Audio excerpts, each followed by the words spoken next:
உங்களுக்கு ஒரு நற்செய்தியை நாங்கள் சொல்லுகிறோம்.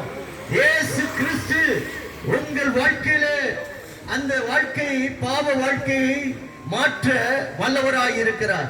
அவரை நம்புகிறவர்கள் வெட்கப்பட்டு போவதில்லை என்று பைபிள் வசனம் சொல்லுகிறது. பிரியமானவர்களே, எங்கள் வாழ்க்கையில நம்பிக்கையற்ற சூழ்நிலையில வாழ்ந்து கொண்டிருந்தோம்.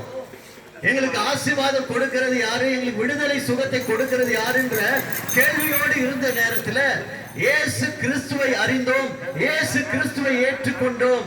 எங்கள் வாழ்க்கையில விடுதலையும் சுகத்தையும் ரட்சிப்பையும் பெற்றுக்கொண்டோம்.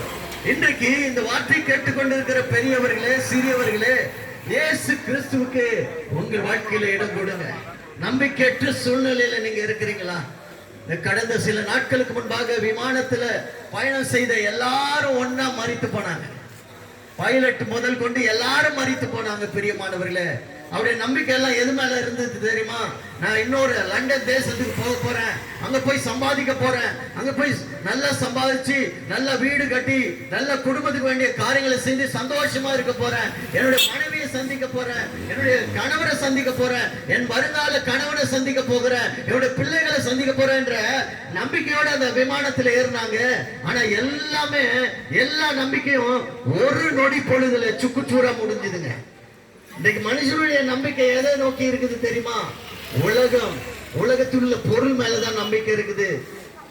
எனக்கு அருமையானவர்களே, இயேசு கிறிஸ்துவ நம்பி பாருங்க, இயேசு கிறிஸ்துவ விசுவாசிச்சு பாருங்க. உங்க வாழ்க்கையில மாற்றத்தை பார்ப்பீங்க.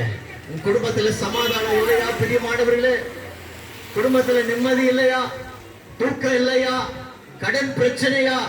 வியாதியின் படுக்கையில இருக்கிறீர்களா? கணவன் மனைவி கிட்ட ஒரு நல்ல உறவு இல்லையா? இன்னைக்கு அநேக குடும்பத்துல பாக்குறோம், கணவர் கல்யாணம் ஆகி ஒரே வாரத்துல பிரிஞ்சு போற, மனைவியை விட்டு போறாரு, பிள்ளைங்க பெற்றோரை நிராகரிக்கிற சூழ்நிலையில நம்ம இருக்கிறோம்.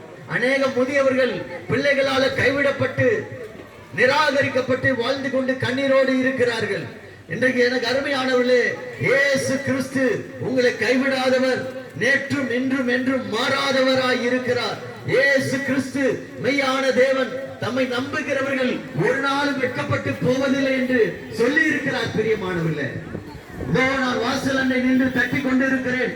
ஒருவன் என் சத்தத்தை கேட்டு கதவை திறந்தால், அதாவது இதய கதவை திறந்தால், இதயத்தில் இடம் கொடுத்தால், நான் அவனோடு கூட வந்து வாசம் பண்ணுவேன் என்று இயேசு கிறிஸ்து சொல்லி இருக்கிறார். இந்த நாளில் இந்த வார்த்தை கேட்டுக் கொண்டிருக்கிற எனக்கு அருமையான பெரியவர்களே, உங்கள் இருதயத்துல கொஞ்சம் இடம் கொடுத்து பாருங்க, கொஞ்சம் இடம் கொடுங்க. இன்னைக்கு எங்க வாழ்க்கையில ஏன் இதை சொல்றோம்னா, எங்க வாழ்க்கையில நாங்க ருசி பார்த்து இருக்கிறோம். இயேசு கிறிஸ்துவின் வாழ்க்கையில செய்த நன்மையை ருசி பார்த்து இருக்கிறோம். இன்றைக்கு உங்க வாழ்க்கையில கர்த்தர் இயேசு கிறிஸ்து கொடுக்கிற அந்த நன்மையை ருசி பார்க்க வேணும்னா இருதயத்துல கொஞ்சம் இடம் கொடுங்க.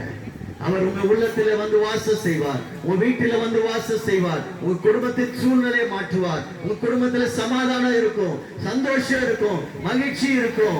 உங்க வாழ்க்கையில ரட்சிப்பை பெற்றுக் கொள்வீர்கள், மோட்ச வாழ்வை பெற்றுக் கொள்வீர்கள். பிரியமானவர்களே, இயேசு கிறிஸ்து 2000 ஆண்டுகளுக்கு முன்பாக கல்வாரி சிலுவையில உலக மனுஷனுடைய பாவங்களை எல்லாம் சுமந்து அவரையே பலியாக சிலுவையில ஒப்புக் கொடுத்தார், மரித்தார், 3ஆம் நாள் உயிர்த்தெழுந்தார். இன்றைக்கும் அவர் நம்மோடு கூட வாசம் செய்ய விரும்புகிறார். நீங்க இருதயத்துல இடம் கொடுத்தீங்கன்னா போதுங்க. இந்த வேளையில உங்களுக்காக செபிக்க போகிறோம். பிரியமானவர்களே, யாரெல்லாம் என்னோடு கூட சேர்ந்து செபிக்கிறீர்களோ, இயேசு கிறிஸ்துவின் அன்பை பெற்றுக் கொள்வீர்கள், இயேசு கிறிஸ்துவின் தொடுதலை பெற்றுக் கொள்வீர்கள். இயேசு கிறிஸ்து உங்கள் உள்ளத்துல வந்து வாசம் செய்வார். பிரியமானவர்களே, உங்கள்